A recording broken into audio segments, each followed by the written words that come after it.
दो पल रुका ख्वाबों का कारवां, फिर चल दिए तुम कहाँ हम कहाँ। एक ऐसी लाइन जिसमें फिल्म का पूरा सारांश छुपा है। एक ऐसी फिल्म जो बताती है कि सरहदें तो सिर्फ इंसानों के लिए होती है, इसका प्यार पे कोई बस नहीं। एक ऐसी फिल्म जो बताती है कि प्यार का मतलब सिर्फ पाना नहीं, अपने प्यार के लिए बिना कुछ सोचे समझे उसकी खुशी के लिए अपना सर्वस्व दांव पर लगाना है। एक ऐसी फिल्म जो अपनी कहानी के लिए आज भी की जाती है याद। आज भी कई लोगों के फिल्म देखते वक्त आंसू नहीं रुकते 20 साल बाद। लोकेशंस, गाने, स्टार का स्टोरी, डायलॉग सभी थे खास। आज बात होगी 2004 में दिवाली रिलीज यश चोपड़ा की रोमांटिक और मेरी all time favourite love story Veer Zaara की।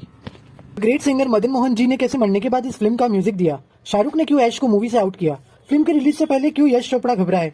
शुरू करते हैं वीर ज़ारा की फिल्म यात्रा, देते हैं आपको सारी बातें बताए। ऐसा कहा जाता है कि साल 1997 की दिल तो पागल है के बाद यश चोपड़ा जी ने कोई फिल्म डायरेक्ट नहीं की थी 7 साल तक, क्योंकि वो ऐसी कहानी की खोज में थे जो उनकी पिछली फिल्मों से बेहतर हो और जो द यश चोपड़ा फिल्म कही जा सके, जो उनके डायरेक्टर कुर्सी के साथ न्याय कर सके। एक स्क्रिप्ट मिली भी, कहानी पर काम भी शुरू हो गया। तभी आदित्य चोपड़ा यश जी के पास एक स्क्रिप्ट लेकर पहुंचे जिसमें सिर्फ 2 ही सीन लिखे थे, पर वो ये सुनकर यश चोपड़ा झट से फिल्म के लिए तैयार हो गए। एक तो था शाहरुख का बूढ़ा वाला रोल और दूसरा भारत पाकिस्तान के पंजाब से जुड़ी एक प्रेम कहानी। शाहरुख खान के साथ एक उम्रदराज भूमिका यश चोपड़ा को कभी से तमन्ना थी और दूसरा इस फिल्म का पंजाब से जुड़ा होना भी उनका हक करने का मुख्य कारण था, क्योंकि यश जी पंजाब की पृष्ठभूमि से बहुत अच्छे से वाकिफ थे। दरअसल उनकी फैमिली पार्टीशन के पहले अभी के पाकिस्तान के पंजाब प्रांत में ही रहते थे और पार्टीशन के बाद इंडिया आकर जलंधर में रहने लगी थी। बाद में वो फिल्म लाइन के सिलसिले में मुंबई आए, सो ये फिल्म उनके लिए दोनों इंडिया पाकिस्तान के पंजाब प्रांत को ट्रिब्यूट देने जैसा था। अब बात अगर फिल्म की कास्टिंग की जाए तो वीर और ज़ारा के रोल में शाहरुख और प्रीति ने इस मूवी को लार्जर देन लाइफ बना दिया था। पर आपको मैं यह बताता चलूं कि फिल्म में हीरो के लिए हमेशा से यश और आदित्य चोपड़ा की पहली पसंद शाहरुख ही थे, परंतु हीरोइन के लिए फर्स्ट चॉइस प्रीति जिंटा वाले रोल के लिए काजोल और रानी मुखर्जी वाले रोल के लिए मनीषा कोइराला थी, पर दोनों ने ये फिल्म डेट्स का हवाला देकर रिजेक्ट कर दी। फिर मूवी पहुंची ऐश्वर्या राय के पास, जिन्हें रानी वाला रोल ऑफर हुआ और वो इंटरेस्टेड भी थी, परंतु शाहरुख उन्हें मूवी में नहीं चाहते थे। दरअसल इसके पीछे की वजह सलमान और ऐश का ब्रेकअप था और इसी की वजह से शाहरुख ने उन्हें चलते चलते मूवी से भी हटवाया था और रानी मुखर्जी को रोल दिलवाया था, और यहाँ भी शाहरुख ने वैसा ही किया। ऐसा कहा जाता है कि ऐश्वर्या राय की वजह से शाहरुख खान सलमान खान से कोई पंगा नहीं लेना चाहते थे।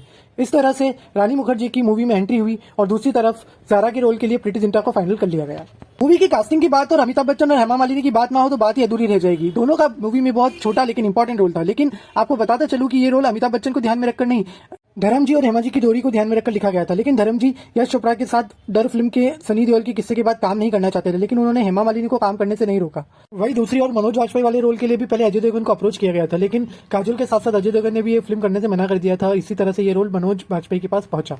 अब बात अगर फिल्म के म्यूजिक की जाए तो इस फिल्म के सारे गानों की धुनें लेजेंडरी सिंगर मदन मोहन जी ने दी है। तो आप कहेंगे कि मदन मोहन जी का देहांत तो सन 1975 में ही हो गया था, तो वो कैसे धुन दे सकते हैं। यहाँ भी आपको एक दिलचस्प किस्सा बताता चलो कि दरअसल फिल्म वीर ज़ारा का म्यूजिक यश चोपड़ा जी यादगार बनाना चाहते थे, उसमें थोड़ी पुरानी फिल्मों का टच देना चाहते थे। इसके लिए उन्होंने कई म्यूजिक डायरेक्टर के साथ चर्चा भी की थी, पर वो संतुष्ट नहीं हो पा रहे थे। किस्मत से उसी वक्त मदन मोहन जी के बेटे संजीव कोहली यश राज फिल्म के सीईओ थे और वो यश जी की म्यूजिक के लिए बेचैनी देख बोले, मेरे पास मेरे पापा की कुछ धुनें पड़ी है, आप चाहे तो उसे एक बार सुन ले। फिर क्या था, प्यासे को और क्या चाहिए पानी। कोहली ने मदन मोहन जी की सारी धुनें आदित्य चोपड़ा को सुनाई, जिसमें से 11 धुनें वीर ज़ारा के लिए फाइनलाइज कर दी गई और फिल्म के सदाबहार गीत आज भी कर्णप्रिय है, जिसे अपनी मधुर आवाज से सजाया था लता मंगेशकर, उदित नारायण, रूप कुमार राठौर, सोनू निगम, गुरदास मान आदि ने। इस तरह से मरणोपरांत भी मदन मोहन जी ने इस फिल्म के लिए म्यूजिक दिया।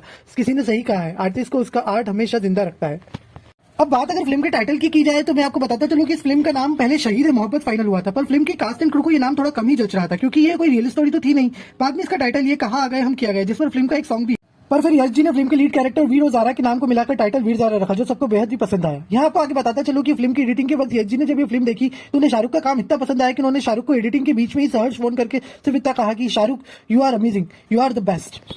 फिल्म 2004 में दिवाली रिलीज थी और यश चोपड़ा 1997 के बाद वापसी कर रहे थे और 90s और 2000s में जनता के मूवी टेस्ट में चेंज आ चुका था। अतः यश जी अपनी फिल्म को लेकर डरे हुए थे, पर बॉक्स ऑफिस पर 23 करोड़ के बजट में बनी इस फिल्म ने 41 करोड़ कमाए और वर्ल्ड वाइड 98 करोड़ की कमाई की और 2004 की हाईएस्ट ग्रोसिंग मूवी का खिताब अपने नाम किया, और तो और 2005 में सबसे ज्यादा अवार्ड्स पाने वाली फिल्म थी। ये तो बात हुई वीर ज़ारा की फिल्म यात्रा की। अब बात करते हैं वीर ज़ारा मूवी के अननोन फैक्ट्स की, जो बड़े दिलचस्प है। फैक्ट नंबर 1, रानी मुखर्जी का कैरेक्टर फिल्म में सामिया सिद्दीकी पाकिस्तान की एक वेल नोन लॉयर और एक्टिविस्ट अस्मा जहांगीर के ऊपर बेस्ड था, जो पाकिस्तान में ह्यूमन राइट्स के लिए बहुत सारे काम कर चुकी है, कई बार हाउस अरेस्ट भी हो चुकी है। फैक्ट नंबर 2, फिल्म के क्लाइमेक्स में शाहरुख खान एक पोयम पढ़ते हैं केडी नंबर 786 वाली। वो पोयम एक सिंगल टेक में शूट हुई थी और तो और वो पोयम एक रात पहले शूटिंग की लिखी गई थी। आदित्य चोपड़ा फिल्म का क्लाइमेक्स लिख ही नहीं रहे थे और यश जी उनके पीछे पड़ गए थे कि तुम्हें क्लाइमेक्स क्या लिखा है, मुझे क्लाइमेक्स तो बताओ। और आदित्य चोपड़ा थे कि हाँ लिख लूंगा, और बाद में एक रात पहले उन्होंने अपने पिताजी को बताया कि ये है क्लाइमेक्स, और यश जी को भी बहुत पसंद आया और शाहरुख ने उसे एक टेक में पूरा किया। फैक्ट नंबर 3, आपको जानकर आश्चर्य होगा कि जेल वाले जो सारे सीन्स थे, सारे सीक्वेंस को एक ही दिन में पूरा किया गया था। फैक्ट नंबर 4, इस फिल्म ने भारत और पाकिस्तान के रिश्तों को भी मजबूत करने का काम किया। दरअसल फिल्म की रिलीज के टाइम तत्कालीन प्रधानमंत्री अटल बिहारी वाजपेयी थे और उनका मानना था कि हम चाहे कुछ भी बदल ले पर हमारे पड़ोसी नहीं बदल सकते। और फिल्म में अमृतसर और लाहौर की एक बस सर्विस दिखाई गई है जो वास्तव में मौजूद नहीं थी, लेकिन इस फिल्म की रिलीज के बाद उसे वास्तव में 2006 में ट्रायल देके चालू किया गया। फैक्ट नंबर 5, वो स्क्रिप्ट जिसमें यश चोपड़ा फिल्म बनाने वाले थे, लेकिन आदित्य चोपड़ा की वीरजारा की स्क्रिप्ट सुनाने के बाद जो फिल्म नहीं बन सकी, वो फिल्म कोई और नहीं जब तक है जहाँ थी, जो बाद में 2012 में बनाई गई और यश चोपड़ा की आखिरी फिल्म कहलाई। तो फ्रेंड्स, ये थी फिल्म वीरजारा के ऊपर हमारी कास्ट पेशकश। आई होप आपको पसंद आई होगी। आपका प्यार बनाए रखिए, लाइक शेयर और सब्सक्राइब कीजिए। आपके लाइक्स, आपके व्यूज बता रहे हैं कि आपको मेरी वीडियोस पसंद आ रही है। धन्यवाद। जय हिंद, जय भारत।